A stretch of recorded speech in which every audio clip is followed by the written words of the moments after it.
Jordan, open. Chicago with the lead. Batista with the catch. Oh! LeBron James with no regard for human life. Hand down, man down. Yeah, I can see how disrespectful he's being right now. No, I went to Temecula and brought you some dirt. Yeah, that's a technical. Mama, there goes that man.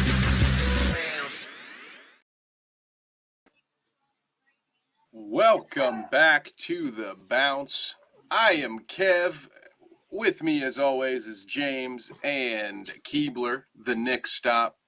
We are brought to you proudly by Bite Size Sports. And gentlemen, we are just a few weeks away from the greatest day. It's like an early Christmas for me. The start of the NBA season is almost upon us. But before we dive into James's take on Dame, because we didn't get it last week, all of our takes on Drew, some Team NBA nonsense, perhaps, and some more James Harden news.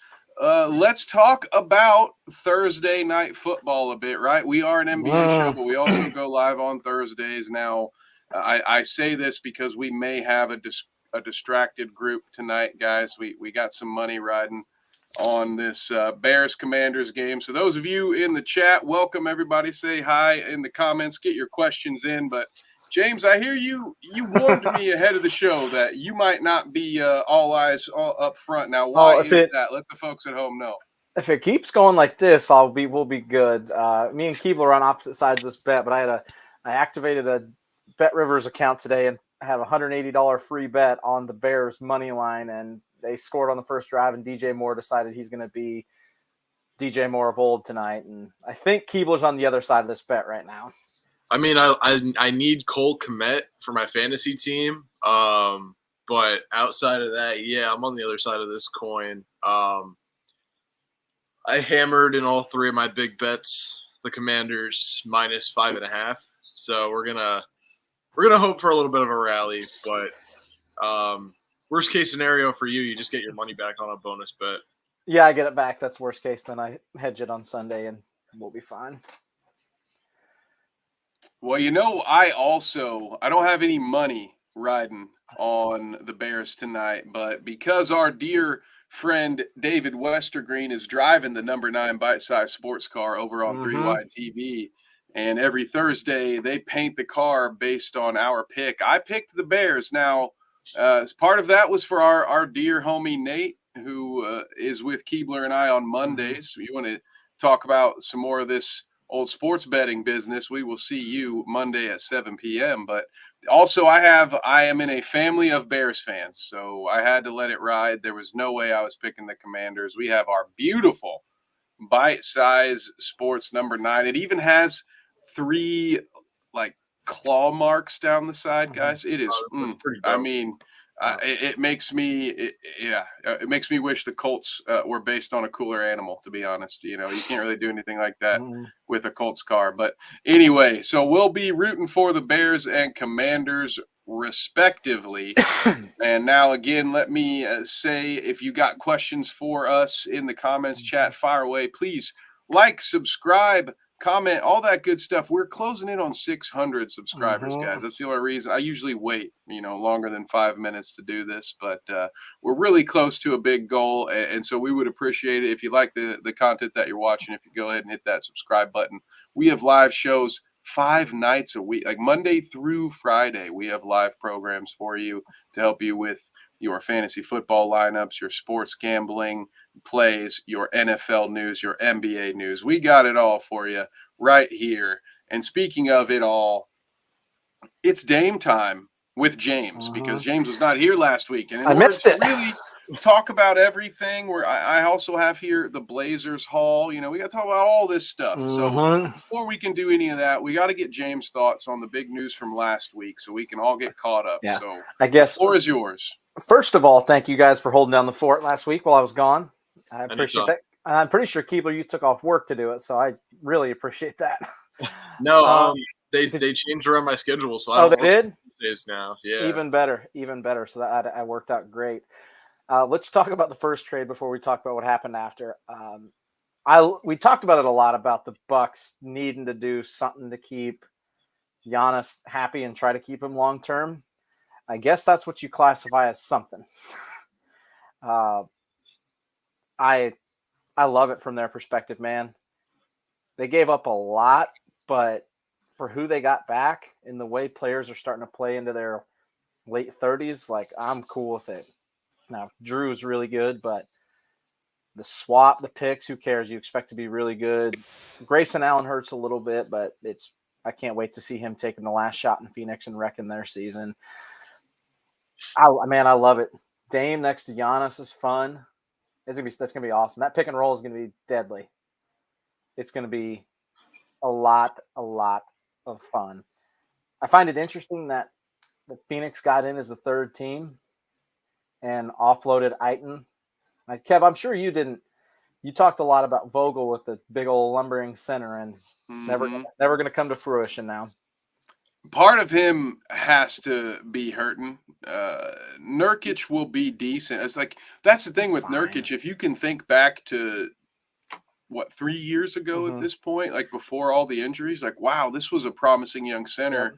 Yeah. If he returns to that, you're like, okay, Phoenix, all right, that's good. As far as getting rid of a disgruntled player, that's a pretty solid return if you can get that. But I know I'm not surprised to see that they moved on from Ayton. He even said something along the lines of, "I appreciate the Suns for how they handled this." He kind of acknowledged that he wanted to be out.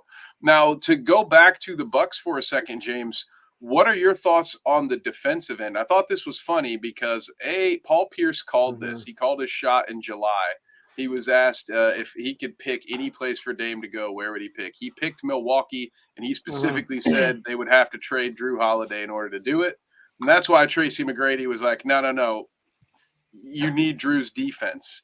And not only did they lose Drew's defense, but they got rid of Grayson Allen as well. So they don't have a ton of perimeter defense right now. Do you think it was worth that swap? Was that the right decision for the Bucks?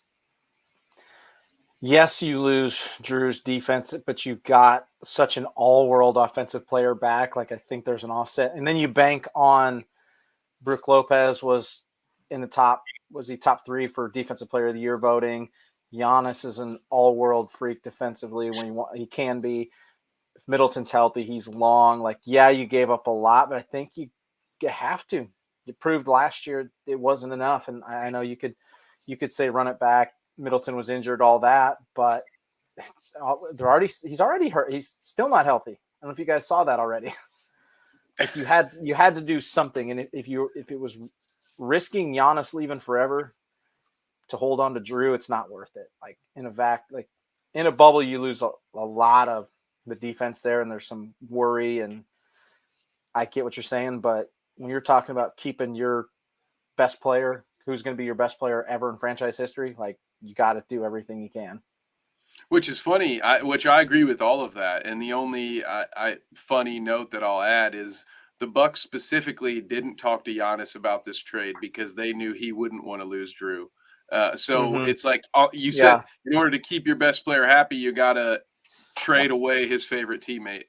But you're right. You're still right. Yep. But it was a very sensitive issue for the Bucks. And it seems – I haven't heard any word that Giannis is upset about the decision. Yeah, exactly. He's not going to. He may have been, but if it was for anybody but Damian Lillard, like we're talking about an NBA 75 guy who can hit shots from the volleyball line or the half court line to win a playoff series. Yep. I think you'll give up a few easy layups that he gives up on the other end in exchange for that. Yeah, so I agree with that. I no longer think this is the deepest team in the league, but I don't think they have to be anymore. I think you're starting. We'll talk about the Drew trade, the Celtics here in a second. You're starting to see teams do what Denver did: load up the top 6 and have a stellar top 6 and try to do it that way, like Denver did it last year. The Celtics are doing it. These guys have got to do it now. These guys are a little less deep. They lost a lot, but I think you have to. The worry is that as Giannis gets a little bit older, you have no draft picks, and you're gonna have a lot of aging dudes. But you're now a destination type place. Like, I don't want to hear the Evan Turner tweet's awesome. The nobody wants to play in Milwaukee, and then he 3 days later is like, all right, everybody does want to play in Milwaukee. That one was good. Yeah, no, and also on the Damian Lillard trade front about Drew, when Giannis was an All-Star captain, his first reserve pick was Damian Lillard. Mm-hmm. So I think he'll be just fine. Yeah. In that regard, the last comment I wanted to make is you're giving up a guy who puts up 20 and 8 like last season with amazing defense, but like you said, you're getting a guy who can drop 40 on any given night. He's not a terrible defender. He can still stick his own. But just having that superstar being able to run that pick and roll, it's just that pick and roll, and then being able to go to shooting options like Middleton, like Connaughton, like Brook Lopez. Like, I think they'll be just fine, personally. Yep. They're going to be a buyout destination too for shooters.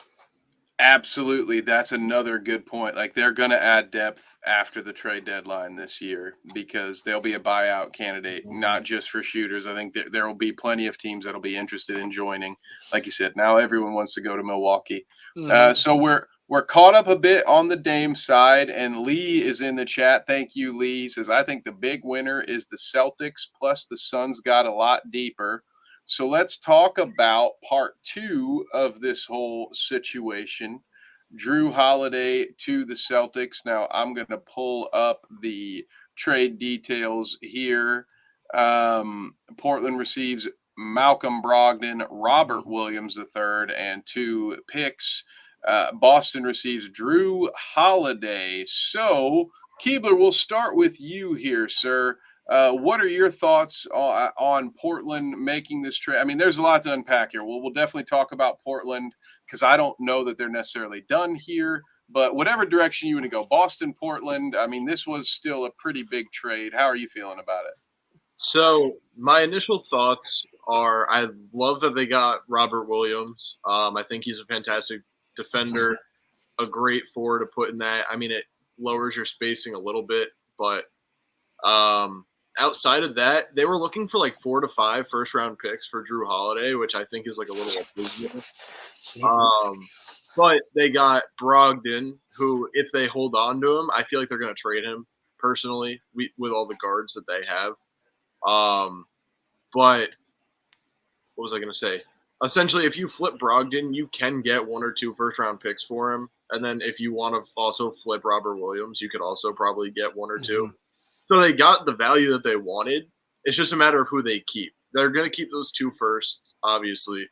I think with the guard room that they have in Portland with Anthony, with Shaden, with Scoot, with all the guys that they have out there, I feel like Brogdon probably will be moved or bought out.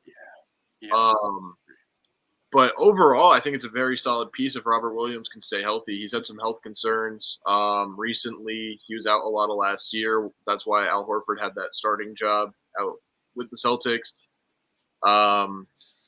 But overall, I like it for the Celtics because now you get an upgraded version of Marcus Smart to put with Tatum, to put with Brown, to put with Porzingis, to put with Horford. I mean, you might start Derek White at the 2. I don't see why that would be feasible, though. I think that they're going to rock with Drew, Brown, Tatum, Porzingis, Horford. That's my prediction of their lineup. But yeah, and Derek White is the offense off the bench. He's the go-to guy on the second unit. Yeah. Him, Peyton Pritchard, O'Shea Brissett. I think there was 1 or 2. Love O'Shea Brissett, baby. Yeah, 2 other names. So I like the trade for both sides. I think the Celtics just gave up a little too much. But that's how it works in basketball. Keebler, do you think they will keep Robert Williams? That was the one. I think they'll keep him. Yeah, you do. I was wondering if they were too similar. That's the one I keep going back and forth on him, and not too similar, but him and neither of them great shooters. Right, I'm not a shooter at all, and Robert Williams not great. So that Yeah, was the both one kind I of wanted. defenders that clean up the glass, get some second chance opportunities. I agree with you, James. I was thinking the same thing. Do I just you wanted- think so Keebler thinks they'll keep them both. Do you think there's a chance? I've seen some speculation.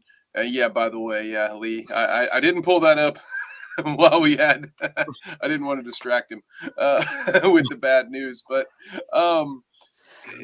do you think they'll keep them both? I think I agree with you. I think they're very similar. And if they're going full rebuild, both of these are now maybe more Aiton than Williams because of the injury history, but there's just more resources they could accumulate if they go ahead and move off of this piece. So what do you think, James? That's kind of what I think. I think they commit to Aiton and use Robert Williams as, like Keebler said, a trade piece to get some more of those first round picks they want, or whatever you're going to get. And I agree with him. I think Brogdon is a middle of the season prime trade candidate. I think he's a trade deadline guy sometime this season, whether it's an injury or some team's better than they want to get a veteran on the team. I think he'll play for him, but then he's a prime time, he's getting traded out guy. Yeah, I think that's a great point because Brogdon is a great guy to have around for a few months with this team. We mentioned the good guards. Keebler just mentioned them. They got Scoot Henderson. They got Shaden Sharp, who I love. It's on record. All right, go back all the way back to like episode 1. Been talking about this dude. I had the luxury of being assigned his draft profile all the way back in the day. So there you go. And Keebler's got the cards. So we love Shaden Sharp around here. What's the name that I'm forgetting? Damn it! I said Scoot. I said Shaden. Anthony Simons. Anthony Simons. Yep. Thank you. Mm-hmm. There's not a lot of room for an older. Yeah, like he's great. Yeah, like you said, locker room, be around for a little bit, but exactly, he's good for they could learn a lot from him. But what's he gonna bring to the team? And then also there's the injury history. You kind of need to sell him to a contender while his stock is up. So I'll be honest, James, I don't think Brogdon makes it to the trade deadline. I would if I'm the Blazers, I'm treating this like a fantasy flyer, like somebody you draft late in a round. You're like, hey, if this guy has one big week, I'm trading his ass. I'm going to try to find somebody who's willing to buy in on that up, knowing what Pacers fans know, what Celtics fans know, what Bucks fans know, which unfortunately, despite Malcolm Brogdon's talent, it seems to break down. He the best ability is availability, and I'll say that time and time again. So yeah, I do think he's a good a good trade candidate. The one question I have, maybe where I differ with you guys, is I don't know how big of a return you'll get for Brogdon. I think you might see him get moved for 2 seconds if he play. The more he spends on the Blazers, I think the lower his trade value goes. So if you're looking to get a first out of him, I think the Blazers are flipping him soon. I think they're flipping him in training camp to a team that needs him. So that'll be interesting to watch. Speaking of, I was going to say, Keebler. It also depends on the team you're trading him to. The Clippers could definitely use a guy like Brogdon, and I'm sure the Trailblazers know that. He's been linked to the Clippers a lot in the fact that they need a true starting point guard. Maybe put Russ off the bench, Brogdon off the bench, whatever you want to do there. So I think the Clippers, even though they don't necessarily have as many assets, they might be willing to give up a first. But yeah, Lee said, Robert Williams, I mean, he can be a fit, but it's going to kill your spacing, essentially, next to Ayton. I assume the starting lineup is going to look something along the lines of Scoot, Anthony, Jeremy Grant, Robert Williams, and DeAndre Ayton. That's what I was thinking. That's why I'm getting rid of one of those guys so I can start shading. But yeah, that's me. And go ahead. I would get rid of Robert Williams, move Grant to the 4, put Shaden at the 3, and then hopefully develop like that. That would be my ideal if I was the Blazers. Yeah, I like that. And now I'm going to pull this up here. This is their full return I'm going to put an asterisk by that because we just discussed. I don't know that they're done yet. It's not done yet. Yeah. DeAndre Ayton, Robert Williams, 3 first-round picks, 2 first-round swaps, Malcolm Brogdon, Tumani Kamara. Now, I don't know, guys, the protectedness. Like, I don't know all the details on the first round picks, if they're protected, unprotected, that kind of stuff. But what are your thoughts? I'm thinking back to the Miami days when they were playing chicken, saying, go find a better offer than Tyler Hero and maybe was Kyle Lowry in the mix and a couple of Probably. It was not, it wasn't anything like this, was it? James, No. what do you think about the Blazers haul as it stands right now? Yep. The Blazers called the Heat's bluff, and I think it's going to haunt the Heat. I'm going to say that. Like, I thought he would have been a great fit there. Obviously, their bluff got called. Suddenly, the Bucks get better, the Celtics get better, and the Heat have gotten worse because guys Strus and Gabe Vincent are gone. And they missed on Drew again. Drew would have been a great. Like, you want to talk about a perfect fit? Mm-hmm. Drew Holiday to Miami, like, that's a culture fit. There's everything. Maybe offensively, I don't know. Maybe he's a little too similar to Jimmy Butler, but man, that's a team I wouldn't want my team playing against that Heat team in 7 if they had Drew Holiday.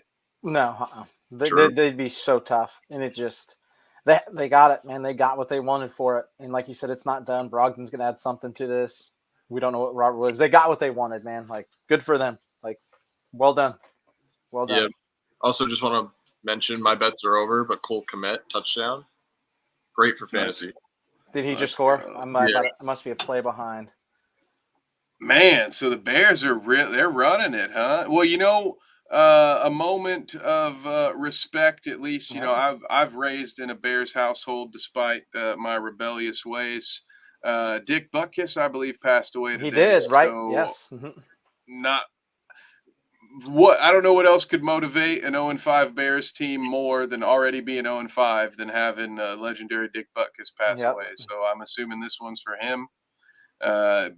Happy to see the Bears getting it done. Although I do feel I feel bad for Keebler here. If it weren't for that, if only you had bet Bears, it'd be like after. I had all my medals with Ewoks. I had all my bets placed before I found out about the unfortunate passing of Dick Butkus, so didn't really have time to switch that out. But that'll do it to you. All right, so we've talked about Drew. We've talked about the Blazers. Something that Lee mentioned in the comments, this was not originally on the agenda, fellas, but I figured we could talk about it here if you guys had any thoughts. The Suns got a lot deeper, and I do think it. We mentioned it briefly. Ayton wanted out. Mm-hmm. They flipped him for Nurkic. How do you guys feel about the Suns' position in all this? I mean, this episode is more geared towards the Eastern Conference, but while we're here, any thoughts on, one of you mentioned that it was odd that the Suns got involved, but they definitely added some depth. James, we'll start with you. Any thoughts on the Suns part in all this? Well, they got away from the second apron. I think that was problem number 1, 2, and 3 they wanted to avoid. Obviously, there's a little bit of history with Ayton and good and a lot of bad. I think they did add some depth. But I can't wait for Grayson Allen to take the last shot in the game and all of us our heads explode. I can't wait for it. It's going to happen. It's going to be so cool. Are they going to move him to the starting point and then run each of them in their correct positions? Like Allen at the 1, Beal at the 2, Booker at the 3, KD at the 4, Nurkic at the 5? Are they going to rock something like that? Or are they going to still keep Beal or Booker running point guard? I don't know. That's a great question. You want to talk about a candidate for a Malcolm Brogdon buyout, by the way. Hello, paging Phoenix. The Suns are just going to target everyone that becomes available. So any point guard. Yeah, exactly. Yeah, also, yes. Yeah, any position at the but that's a good – for me, I think I'd rather see Beal try to take that. I think I'd rather see Beal than Allen, but – yeah, I don't. It's worth an attempt, but I don't know if I trust him. Well, I'd rather see Booker personally, because there was a stretch where he was averaging like 8 assists or something over like a pretty big period. So I feel like he's not just like that traditional shooting guard that a lot of people see him as in that scoring role. I see I think he could definitely run the point at least a little bit. I think so too. I think you're right. That's valid. I have been known to sleep on Devin Booker. Now, a lot of that goes back to my history with one of our founding fathers, Sean, noted Raiders fan. You guys in Discord know him. He's the guy who asked how much the Chiefs paid the refs to beat the Jets. Good friend of mine, big Devin Booker fan. And so Devin Booker and I have a bit of a one-sided rivalry. So, yeah, you guys might have a point there. So I think it's interesting. I can't wait to see the Suns play. They're a bit of an enigma to me, to be honest. I don't know if they're going to be any good or not. They, as James would tell you, they are the best team in the NBA at shooting the worst shot in the NBA. So, oh yeah, mid-range. I don't know. The Kevin, they call that the Kev Nevic. Yes, mid-range mafia for whatever that's worth. Yes, that's exactly right. You think they'd go for DeMar DeRozan in that case? Oh my God! They would set basketball 2,000 years. I'd be sick. Oh my Lord! That team, you put that team in an era where there's no 3-point line and they just dominate. Yeah, 100%. The movie Hoosiers doesn't even get made. It's crazy. It's a crazy world. We'll take a brief detour, which will eventually swing us back into this top teams in the East conversation. I can see the segue already, gentlemen. So Joel Embiid has joined Team USA amongst some controversy, to say the least. Keebler, we'll start with you. What are your thoughts on Embiid joining Team USA? I mean, if he wants to finally win something, I think that it was the smartest decision. Bang. Right out the gate. Just get him. He saw that KD committed. Curry said that he's going to commit. LeBron said he's going to commit. I'm Booker said he's going to commit. I'm pretty sure it's assumed Tatum's going to. They said Bam has a roster spot. So I'm guessing he just saw that and he was like, yeah, I don't know who the second guy on Cameroon's going to be. I don't want to play with Evan Fournier. So I think he weighed his options for about 30 seconds and was like, we're going to play for Team USA. But I like it a lot. I mean, obviously I'm American, so I'm going to like it a lot. But yeah. That's just my little spiel on it. Lee agrees with you guys about Devin Booker running point in Phoenix, by the way. James, what do you think about Joel Embiid playing for Team USA? Do you agree with Keebler? I agree 100,000% with Keebler. I can't add any. He's absolutely right. If he wants to win something, this is going to be his chance. It's like the redeem team. The United States is going to come out and make up for that showing this summer, that's for sure. Get the old guard back together one last time. I'll be the guy who says there's nothing that can make up for this year's performance. I agree. You can call in the Riders of Rohan all you want. It doesn't make up for how much you. Are we 30 minutes past? Yeah, how much you shit the bed this year. But go ahead, Keebler. I was going to say I was watching ESPN and Brian Windhorst makes a really good point in the fact that basketball overseas isn't what it was even in 2016. It's just so much. Because they were talking about, is USA the clear-cut favorite? And he was like, they're the favorite, but it's not clear-cut at all with how good overseas basketball has gotten. He was mentioning Serbia just took second without Jokic. So it's I don't know, the overseas competitions become much better. I still think USA is a pretty heavy favorite in my book. If I'm throwing down money, gamble responsibly, but come watch Sportsbook Junkies. I would 100,000% put my money on USA if we're assembling the Avengers. So I am the only member of the Bounce who hails. Now, I will say I'm an American, all right? I was born here. This is where I lay the majority of my allegiances, but my wonderful mother is from France, and I have family in France. So, part of me is like, oh, Joel Embiid on a French team. I wouldn't hate it. But Yep. no, I agree with you guys. This is it's the only decision to make. And he's a guy who's going to get shit no matter what he does. And I can confirm that because I'm one of the guys who gives Joel Embiid shit all the time. By the way, Joel, stop hitting the damn floor so much. You're already an MVP. Quit flopping. Your knees are going to give out on you any second at this rate. Like, quit. It's a hard floor. Knock Quit it hitting off. it so much when an 150-pound dude bumps into you. All right, we get like. Put your energy elsewhere. You're an MVP. You're one of the greats. All right, come on. So no, go. He's gonna go out there. I agree with what Keebler said in the sense of I do think, especially when I consider the fact that even with this redeem team, there's probably going to be several top 25 players in the NBA that aren't going to do it. There are guys like I imagine Kawhi is not playing in the Olympics. Certain guys that. Say what? He's rumored to be on the roster. Oh, really? Okay, he's okay. That would be cool. But yeah, so I think if Team USA actually put the 12 best American players on the court, I do think that's going to be the favorite 9 times out of 10. But yeah, I as a fan of the sport and look, I'm a fan of a mid-market Pacers team. I have grown accustomed to saying I love my team, but I love the sport more. So even if that happens on a global scale, I'm cool with it. Like I love the idea of the Olympics becoming more competitive. RJ to China, I love it.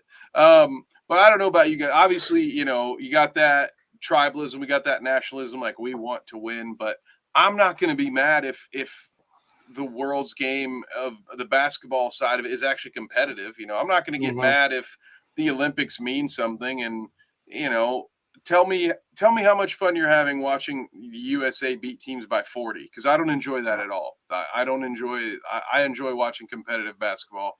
That's one of my favorite things to spend my time doing.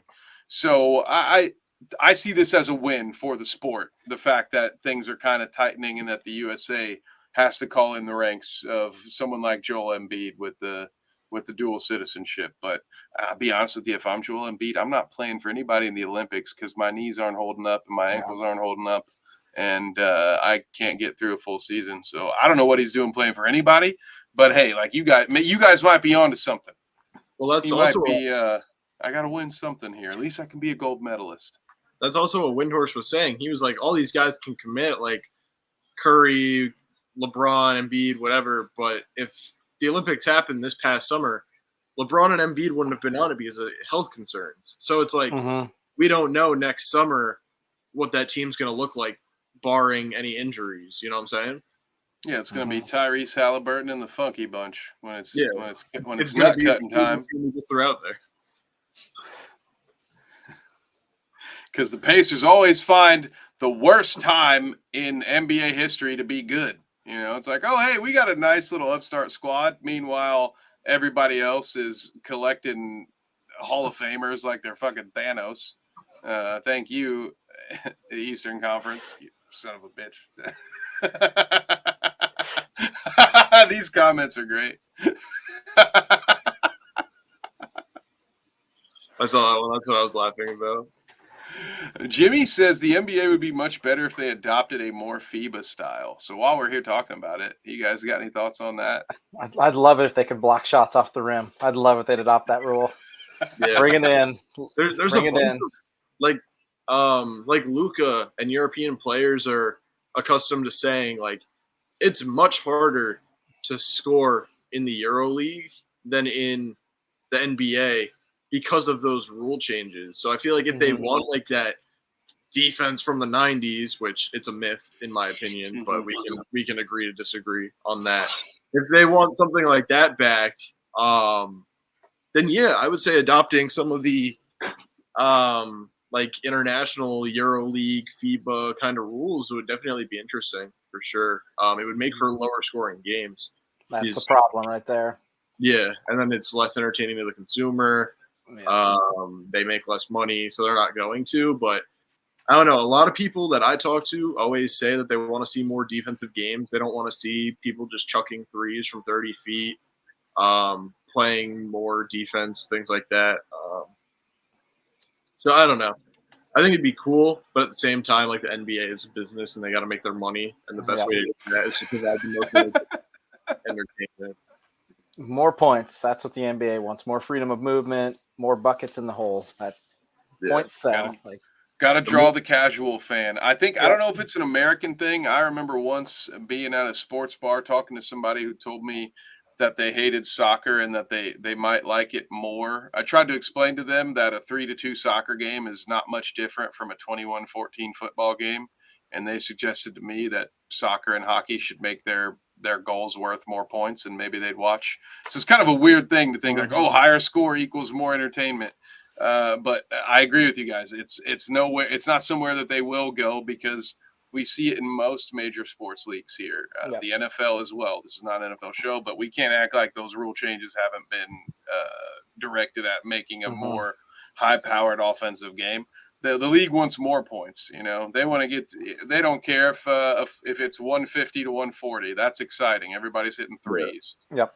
Us purists just have to yearn for the days when a mid-range jumper meant something, you know. Hello, darkness, my old friend. Yeah, DeMar is definitely crying somewhere in his $1 million mansion, being like, "I wish." This I don't know. I don't. I was like, this is one I think. No, I don't know about the rules of anything in North Korea. If I'm being blunt, I'm really not sure what the basketball rules are. The only thing I know about North Korea is Kim Jong-un. That's basically it. Yeah, so. that's yeah. I'm assuming the rules are that no one can score but him. You know, like probably. Isn't that the same country that makes up a news report that they win everything at the Olympics? You know, speaking of the Olympics, how are we going to compete against the North Korean basketball team? You know, there's no way. Not a chance. 4-point shot. Oh, okay. So it's like Ice Cube's the big three. I love it. The NBA does want to adopt that soon, I'm pretty sure. Which would only, again, make the game just much more of a shit show when you have probably Andre Drummond being like, oh, this looks pretty fun, and then shooting from the fucking Andre Drummond, that's great. I don't know if this is real or not, but Zach says a basket in the final 2 minutes are worth 8 points or something. That's now, crazy someone should do a league like that. That'd be fun. That is true. I forget what league it is. League confirms it. That's real? We got 2 sources on this, boys. That's real enough for Twitter. Yeah. I got to watch some North Korean basketball. I don't know. I don't know, guys. We're going to have to watch that. Yeah, I can barely stand watching RJ Barrett shoot 3-pointers. I'm on 4-pointers. God, it could get worse. It could be worse. It can always get worse. He can go from having the 9th worst corner 3-point shot in the league to the first. Yeah, the first worst 4-point shot. What if the 4-point shot is hitting the shot clock though, Keebler? Then you might be onto something. And then he'd miss though because he was trying to hit it. I want to find the clip because it pains me every time I watch it. There's a clip of him we were just talking about him, Robert Williams, on a basically open layup. He throws it up and hits the shot clock. That's what I'm saying. That's the one. It's so annoying. No, I don't get it. But well, sometimes I'll call him shot clock it. No, I just want a hot pocket. So since Joel has joined Team USA, one of the other interesting things he had to say was something along the lines of who surpassed us in the East. I don't know if the question was about all these other moving pieces. So Joel Embiid seems to think that the Philadelphia 76ers are still atop the East. But what do you guys think? We've got Boston, we've got Milwaukee. I don't know about Miami right now. I'll keep Philly in there. Who am I missing, guys? Who else is? I mean, Keebler, as much as I'd like to throw the Knicks in there. I'd love to throw the Pacers in there too. I feel like we're running into a buzzsaw. Deepest team in the league, the New York Knicks. Yeah, but it's too bad your coach only likes to play 8 players. He'll run him into the ground too. And it's gonna be fucking. Sorry about my language. It's gonna be Josh You're Hart allowed. running the backup power forward. It's gonna be awful. Like who do we have? Oh. We have Isaiah Roby right now being the backup 4. Oh, Like, Husker legend. Not really legend, but This is an absolute tangent, and I'm sorry for it. But did you guys see the tweet where the Warriors are planning on having a lineup where Klay Thompson guards the power forward? Because one of my most liked tweets right now is my reply that just has a picture of Wilt Chamberlain's 100-point thing. And I'm just like, every power forward that plays the Warriors this year is going to eat. Is that not the stupidest thing you've ever heard? If you want Jimmy to go on a rant in the comments, just mention Wilt and how he's not the GOAT. And then you'll get him for a little bit. You'll keep him in here until we end for sure. I saw something like their first preseason game is going to be like CP3, Curry, Clay, Wiggins, Looney, because I guess Draymond's hurt or something. Yeah, rolled his ankle, I think. Yeah, so definitely an interesting lineup. I know Clay can guard the 3, but putting Wiggins down to the 4 is definitely – he has the athleticism to guard the 4, but I'm not sure if his size matches up with it. You know what I'm saying? Mm-hmm. I'd rather have him at the 4 than Klay Thompson. That just feels like throwing up the white flag at that point. You're going to have Klay Thompson guard. I know we're getting into a small ball world at times, but oh, look at that. Lisa's Knicks are the deepest team in any of the pro leagues. Whoa. I agree. Look at that. Think about it this way, right? We have Jalen Brunson, who in my opinion, I'm biased. Kev, you're going to disagree with this because you're a Halliburton guy. Jalen Brunson, Easy, Wally. No. Jalen Brunson is the best point guard in the Eastern Conference. I don't think that that's really a debate. Maybe you can make a case for Trae Young. Maybe you can make a case for LaMelo. Maybe you can make a case for Drew Holiday. Maybe a case for Halliburton. But I'd say Brunson's the best point guard in the East. I think of him as a top 7 or 8 point guard in the entire league. We have that. We have Quentin Grimes, who's been working out with who was it? It was Penny Hardaway and JJ Redick on becoming more of a 3-and-D guy that the Knicks want him to develop into. We have RJ Barrett, who's going to be off the team by the trade deadline, hopefully, please. Please. We have all NBA power forward and Julius Randle, at least regular season. Postseason's a different story. But and then you have Mitchell Robinson, who is statistically the best contested rebounder in the entire league. Then you got Emmanuel Quickley, who is a phenomenal bench point guard, 6th Man of the Year candidate. Dante DiVincenzo right next to him. Josh Hart at the 3, who does all the intangible things that you need. You got Isaiah Roby, who's just going to be a developmental project, I feel like, running that backup 4, seeing what he's capable of. And then you saw with the postseason, end of the regular season last year, Isaiah Hartenstein, who was a phenomenal defender in those late stretches, brought intensity that the team needs, and things like that. And I'm just not sure if there's another team in the league that has a quality starting 5, but also like a bench that has that high potential. Mm-hmm. I feel like the Knicks arguably have 2 starting lineups, depending on what you consider Roby, basically. Mm-hmm. So I feel like we have a lot of depth there. The guard situation is going to definitely be something to work out. Oh, yeah, and we have Jericho Sims, too, who we're thinking about running at the 4. I saw projects about that. Or not projects, tweets about that. So we'll see what happens, but I have a lot of hope for this team. I think our ceiling is the 3 seed in the East. I think our floor is going to be the 5 seed again. But we can definitely give the Bucks or Celtics a run for their money for sure. Mm-hmm. You know, Bucks, Celtics, that's who we've been talking about, top teams in the East. And I think I'm going to back it up for a second, fellas, because I wanted to touch on this. Keebler, you mentioned it in the pre-show. talking about Philly, we've talked about Joel Embiid. James Harden showed back up in Philly. So before did someone say, Will, let's go? I told So you. Anytime you bring before up we, Jimmy, just spawn. it's coming. Let's go. I love it. So There's the rant. before we go back into our main course, our main event, if you will. Sorry, guys, I had a fight. I had a pay-per-view this weekend. Before we dive back into the main event, Harden's back in Philly. I've heard some talks potentially. The trade talks are moving back up. So, Keebler, you brought this one to the table. What are your thoughts about Harden? Is he going to be in Philly when the season starts? Is this the roster? Are they currently processing right now? What's the deal? Well, I saw that the Knicks have completely stopped any interest that they had in James Harden. We were rumored to be one of those teams with the Clippers that could pull off a trade like that.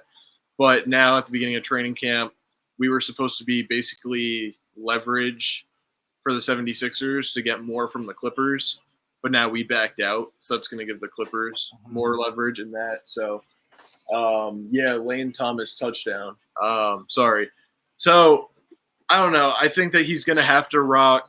I think he's going to have to bring his trade value back up and show the league what his true value is before a team or before the 76ers move him to a different team. It said the Clippers are still interested, but, I'm just not sure. It's like at one hand, he was like, I'll never be a part of an organization that Daryl Morey's a part of. He's a liar. He's whatever, X, Y, Z. But it's looking like he's going to have to be. Because if he sits out, that's only going to deplete his trade value even more. And then Stephen A. Smith also reported that the Rockets were ready to give him a max contract until he said to the Rockets thing that he wants to be a scoring champ again. Like back in his back in his prime Houston days. So he's doing it to himself. I think he should just stick it out. But aside from that, yeah. I want to touch on that, Keebler, because I wanted to ask you guys. Stephen A. Smith is not known, in my opinion, for his accuracy. I once watched him preview a Chiefs-Chargers game where he said the matchup to watch would be between a tight end and a linebacker, neither of whom played for either team anymore. So I found that to be incredibly unique. Like how can you call on – there's 53 players on both teams and you somehow magically pick two guys who don't even play for either team anymore. I've also seen him much in the way of Kendrick Perkins. I've seen him get duped by a butt crack sports tweet. All right. So do we believe that James Harden said to the head coach of the Houston Rockets, I can't wait to win another scoring title? Because if so, like, he has lost the plot, in my opinion. I think he's damaged goods, and no one should be going after him. James, what do you think about that? Like, do you think he really said that? I wouldn't put it past him to say it. I don't know if I believe it, but I wouldn't put it past him. I wouldn't want him on my team, but I don't know what you do. Like, if you feel like I don't know why the Clippers would want him. I would love him on my team personally. With what we're capable of doing with this roster, I would love him next to Brunson, being that guy that would be a straight up scorer essentially. I think he's past his prime. I don't think he's what he used to be, and he just fucking destroys teams and then wants out. What about the New York media too? Now you know better than I. It's just sort of a cliche, maybe even it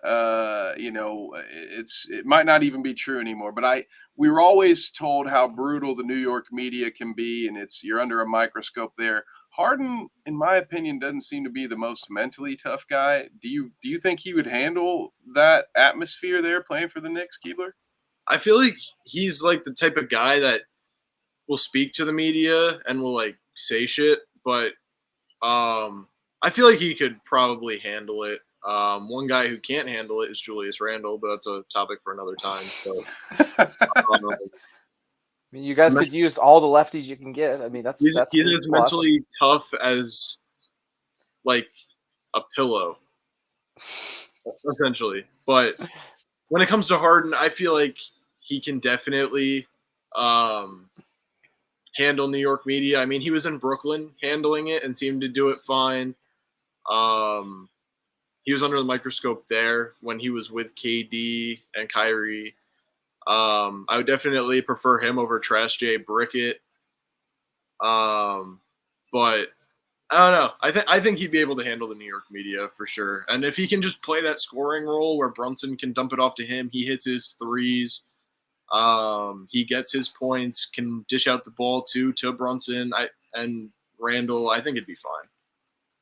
Who do you guys trade back? Sorry if I missed it, but who do you guys send to Philly in return for Harden in that scenario? I have no clue what that package would look like. Like I've said on previous podcasts, Daryl Morey wanted Jarrett Allen, Evan Mobley, and a first-round pick just for Tobias Harris. That is insane. So I don't know what he values Harden at. If he values Tobias Harris more than James Harden, which would be absolutely blasphemous. Randall needs therapy. I agree. So does Jimmy the Third. Man, I didn't realize it was that bad with Julius. I've been rooting for him. He's a regular season merchant, drops off in the playoffs, and then blinds everyone again by having a good regular season and being that All NBA guy. Jimmy can give you the names of the guys from the '60s that the names of the guy from the '60s that he was on par with of having terrible shooting percentages. I want to ship Randall and RJ for Embiid. That would be, and a shit ton of picks and maybe like another young guy. But well, we got another send off. Where have we sent RJ so far this episode? China, Russia. Guangdong. Man, where else can we go? I know they got basketball in Israel and Germany. Let's send them 32% field goal. God damn. In the no.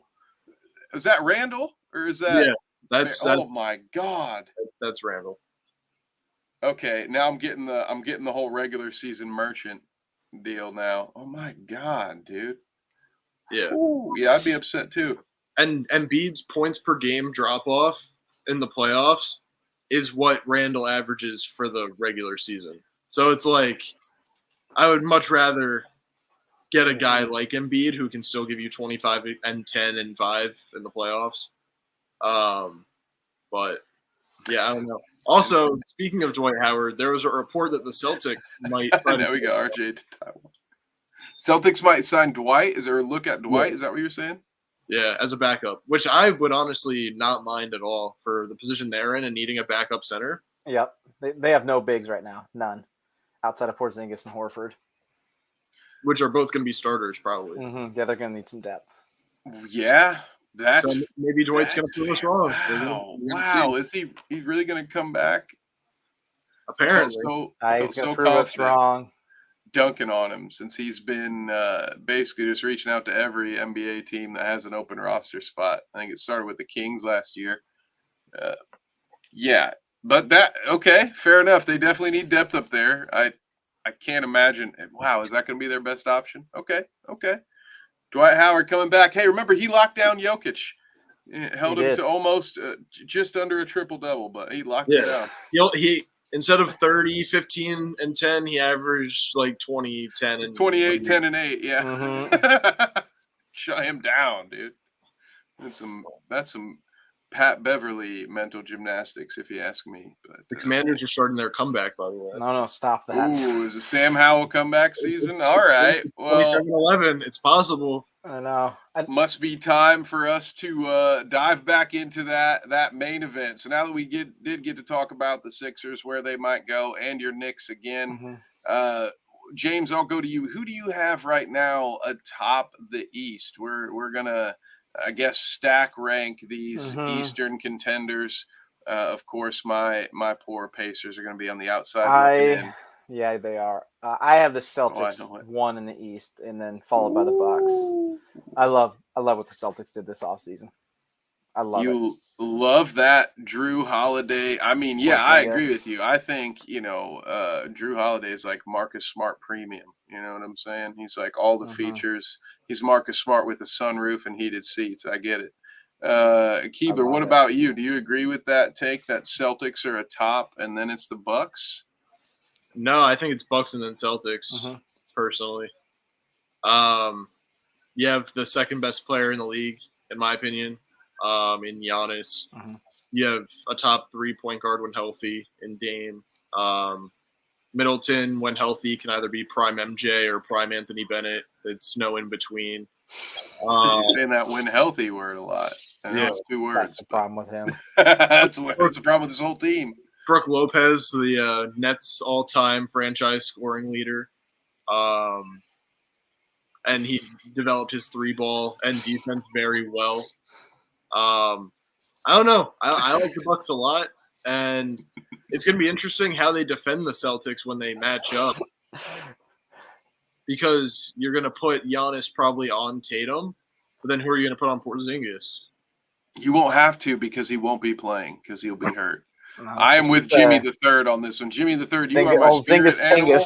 I've been saying this since I was like, oh, wait, yeah, let's trade Marcus Smart away for the ghost of Kristaps Porzingis for the 27 games that he'll provide you some relief in the regular season.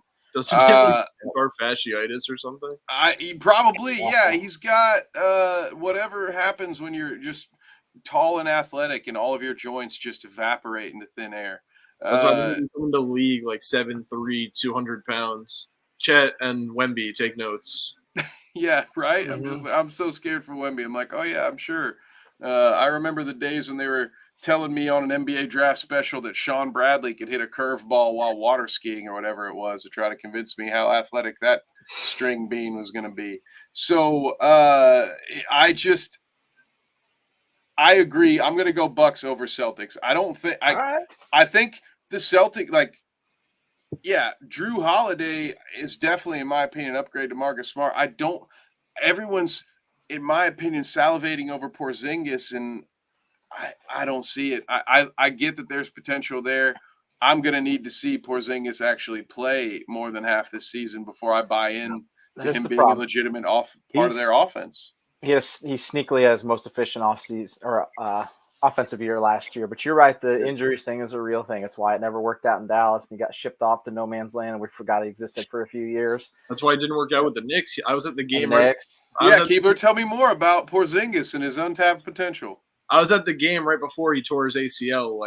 Kind of crazy looking back on it, but no, he was in MVP conversations when he was fully healthy with us. And then he went to Dallas, which I wish it would have worked out with him and Luka, man. Obviously, the white European connection would have been cool. It would have been insane. I'm just once again, it's the word healthy. If he's healthy, you're gonna get 25, huge F 3, and you're gonna get probably 3 blocks out of him too. Defensively, he was insane. There's clips of him just going up to someone in the Knicks uniform, just taking the ball, swatting it, and then cupping it under his hand, and then just catching the block. I pray for him. I love Porzingis. I still have his jersey in my closet. I think that they're going to do great with Porzingis again, with the H word, healthy.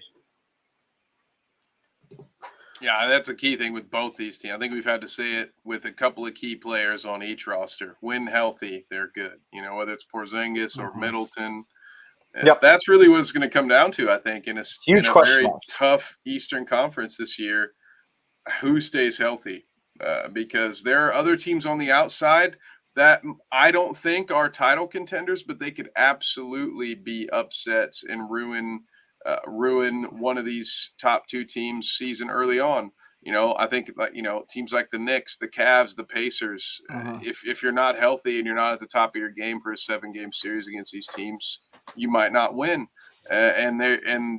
So we'll see. But right now, I guess I'm going with the Bucks. But this Eastern Conference is very murky. I don't know how the Sixers would think they were still on top. But unfortunately, Justin Herbert hasn't been here, so He's just been had to MIA for a get it all while. off my chest tonight. He was there on Tuesday for NR. Was he?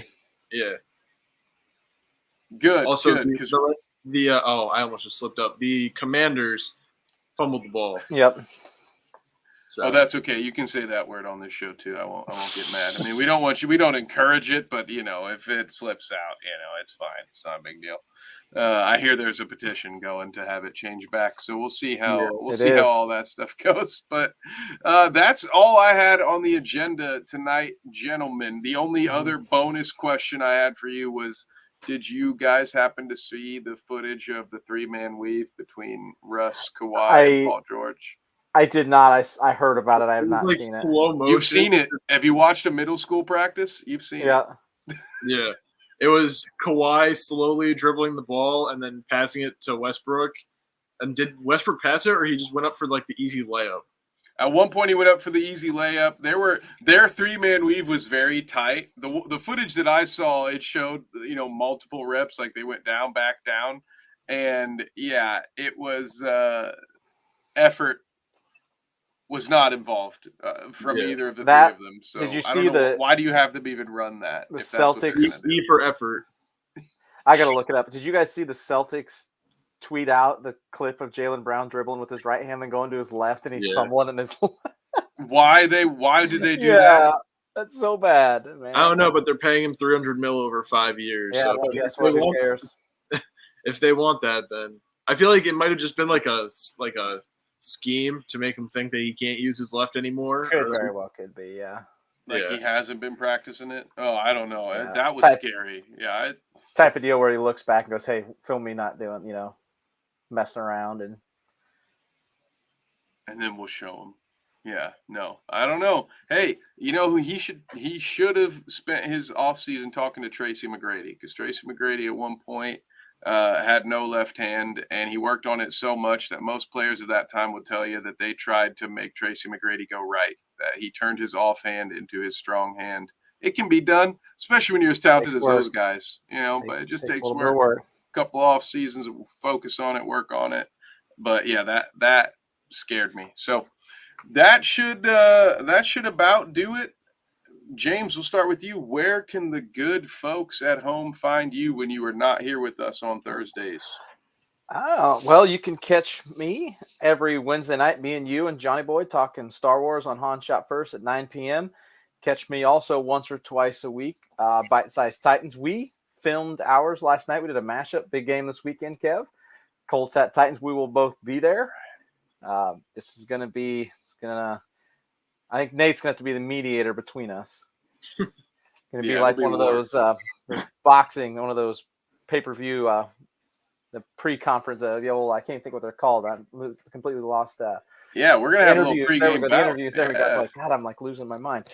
You got to do a face-off. Yeah, there's a face-off coming. We'll get the guys from Carnage Media out with us. Yeah, it'll be fun. But otherwise, it's Schmeitz06 on Twitter. And if you guys didn't know, I'm emo now. That's fantastic. Keebler, what about you, sir? Where can the folks find you throughout the week? All right, so you can find me on a bunch of stuff. The Knicks Stop, both on Instagram and Twitter. Here on the Bite Size Sports Network, you can find me at 7 p.m. Eastern Time on Sportsbook Junkies, the sports betting podcast that I host with Nate, and then Kev always comes on, which we're very appreciative of. If anyone wants to come on, let me know. I'm always welcome to having guests for sure. Tuesday nights at 9 p.m. Eastern, Necessary Roughness with John and Nick. And then here, Thursdays at 9 o'clock. And then that's basically it, I think. Yeah, that's just it. Just a handful of shows. And I will – oh, Twitter. go ahead. No, I was going to say a handful of shows, Instagram, Twitter, the whole 9 yards. Lee, he has not. Lee, he's withheld that information. Oh, apparently your underdog team is doing well there, huh? Okay, I need to call. I need to hop on and call out Trev tomorrow because I've been asking. Hey, if you guys want to see what else Trevor's cooking up, that's on Rumbles of Red on Friday nights right here on Bite Size Sports. Wait, To answer sorry, the do you guys question, smell that? I'm I smelling didn't it. hear you. I said, do you guys smell that? I'm smelling a Commander's comeback. No, he's Oh, lost a his mind. Commander's No, comeback. There it is. No, Thank no. you. James just put it up there on the screen. So, Darius, to answer your question, yeah, that's the channel right there.